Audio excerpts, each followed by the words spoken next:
Assalamualaikum warahmatullahi wabarakatuh. Dalam video ini untuk memenuhi tugas dari dosen mata kuliah Bapak Ahmad Sukron SHMH, saya akan membuat judul mengenai hukum ekonomi syariah, larangan-larang utama dalam ekonomi Islam dengan tema larangan riba atau bunga dalam transaksi. Sebelumnya, perkenalkan nama saya Vita Dwi Anggraini Abidin dengan NPM 2074 2010001516 semester 7A atau pagi. Selanjutnya, isi dari pembahasan yang saya ambil ada 3. Yang pertama yaitu riba, yang terdiri dari riba nasiah, riba fard, riba qard, dan riba jahiliyah. Yang kedua ada bunga, yaitu istilah dan teorinya. Yang terakhir ada praktik bunga dalam perbankan dan legalitas hukum Islam terhadap bunga. Dalam hal tersebut berisi tentang analisisnya.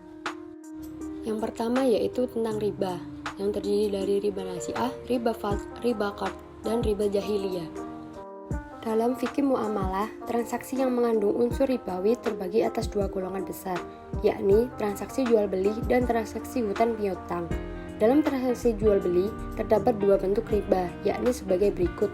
Yang pertama adalah riba nasiah, adalah kelebihan yang diperoleh dari hasil jual beli barang yang serupa, di mana dalam prosesnya terdapat jangka waktu tertentu. Karena penyerahan suatu barang lainnya diakhiri sehingga mempersyaratkan tambahan dengan alasan adanya perubahan nilai. Selain pengertian ini, ada pula yang mengartikan bahwa riba nasiah tergolong ke dalam jenis riba dalam transaksi pinjam-meminjam, yang kemudian diinterpretasikan atau dihubungkan dengan bunga bank. Yang kedua yaitu riba fard, adalah jenis riba yang timbul dari transaksi jual beli barang yang serupa namun takaran nilai pertukarannya berbeda. Selain dari kedua jenis riba tersebut, juga terdapat jenis riba lainnya dalam transaksi pinjam-meminjam, yakni sebagai berikut. Yang pertama riba qard, merupakan bentuk jenis riba yang terdapat dalam urusan pinjam-meminjam. Riba jenis ini timbul karena adanya pengambilan tambahan atas pengembalian uang yang dipinjam oleh pihak lain. Yang kedua yaitu riba jahiliyah, yaitu riba yang timbul dari adanya penundaan pembayaran dalam transaksi. Dalam praktiknya, riba jahiliyah identik dengan pembenaan denda atas keterlambatan bayar. Yang kedua yaitu bunga, berisi tentang istilah dan teori. Istilah lebih luas ditinjau dari terminologi bahwa bunga merupakan tambahan yang dipersyaratkan atas besaran pokok barang atau uang yang dipinjamkan. Adam Smith dan Rick Castro yang menyatakan bahwa bunga adalah kompensasi yang diberikan peminjam kepada penerima pinjaman sehingga hal tersebut wajar atas keuntungan bagi peminjam untuk menghemat uangnya. Karena dianggap belum sempurna sehingga timbul pemikiran yang lain yang disebut teori bunga abstinence. Teori ini menyatakan bahwa bunga diberikan sebagai imbalan atas penahanan nafsu bagi pemberi pinjaman. Teori ini lebih memilih makna yang lebih luas bahwa pemberi pinjaman berhak atas bunga yang dibedakan atau dibebankan kepada si peminjam dana, sebab pemilik dana tadi telah mengorbankan beberapa keinginan demi untuk memenuhi kebutuhan si peminjam. Selanjutnya yaitu teori. Teori selanjutnya adalah bunga moneter. Pandangan Muhammad menyebutkan bahwa teori ini mengatakan bahwa bunga ditentukan oleh tabungan dan investasi. Jadi, bunga merupakan jaminan keuntungan di masa depan. Teori bunga moneter memandang bahwa pembayaran bunga sebagai tindakan oportunitis untuk memperoleh keuntungan ketika meminjam uang.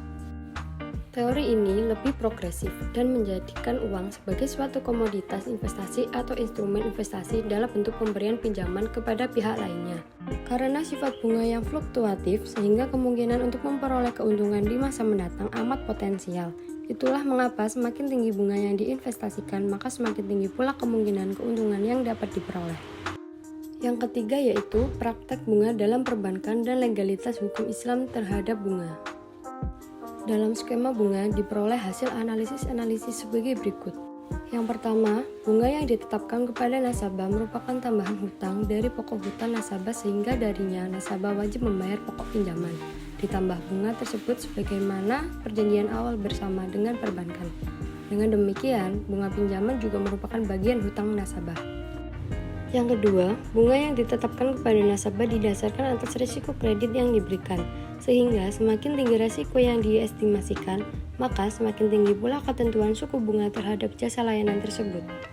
Yang ketiga, tingkat suku bunga mengalami fluktuasi setiap saat, sehingga nasabah yang tepat mengambil kredit pada saat bunga sedang mengalami kenaikan. maka akan dibebankan bunga yang tinggi pula pun sebaliknya. Yang keempat, risiko pinjaman kredit dalam perbankan ada pada jumlah atau besaran pinjaman nasabah dan jangka waktu pinjaman nasabah. Perbankan saat ini masih ada yang memberlakukan sistem denda, bahkan pelelangan terhadap barang penjaminan nasabah. Yang terakhir, bunga yang ditetapkan dalam satu perjanjian bersifat mengikat antara kedua belah pihak. Adapun apabila dalam perjalanannya, nasabah mengalami kendala penggunaan dana tersebut, maka dapat meminta disepentasi atau kebijakan berupa restrukturisasi. Sesuai dengan Fatwa Majelis Ulama Indonesia Nomor 1 Tahun 2004 tentang Bunga Majelis Ulama Indonesia atau MUI, menyatakan bahwa bunga bank diharamkan sebab status hukum yang lekat pada bunga dipersamakan dengan hukum riba, yakni terdapat tambahan di dalamnya. Dikutip dalam tulisan Adli berkenanan dengan Fatwa MUI yang menyatakan bahwa bunga bank adalah tambahan yang dipersyaratkan dalam transaksi peminjaman uang yang diperhitungkan dari pokok pinjaman uang tersebut dengan tanpa mempertimbangkan pemanfaatan pokok uang tersebut berdasarkan tempo waktu dan hitungan secara pasti dan jelas di awal perjanjian yang berdasarkan presentasi bunga. Berdasarkan hal tersebut, apabila pandangan didasarkan pada teks-teks ayat Al-Quran, Al-Karim maupun pada hadis tentang riba atau tekstualis, maka tentunya darinya menghasilkan pandangan yang melarang unsur riba, begitupun yang dipersamakan dengan itu atau bunga. Menurut pandangan besarnya, bahwa riba dan bunga yang dipraktikkan saat ini sama-sama memiliki esensi ribawi, yang mana di dalamnya meniscayakan adanya tambahan bahkan berlipat-lipat. Adanya tambahan saja dalam pokok pinjaman merupakan riba. Apalagi yang berlipat-lipat yang alih-alih memberikan pertolongan kepada peminjam justru menjerat peminjam pada kesulitan dan hal tersebut berarti mengandung kezaliman. Jadi, dari presentasi tersebut kita dapat melihat bahwa mengapa riba dilarang dalam Islam. Terima kasih sudah menyimak video ini. Mohon maaf jika ada salah kata. Wassalamualaikum warahmatullahi wabarakatuh.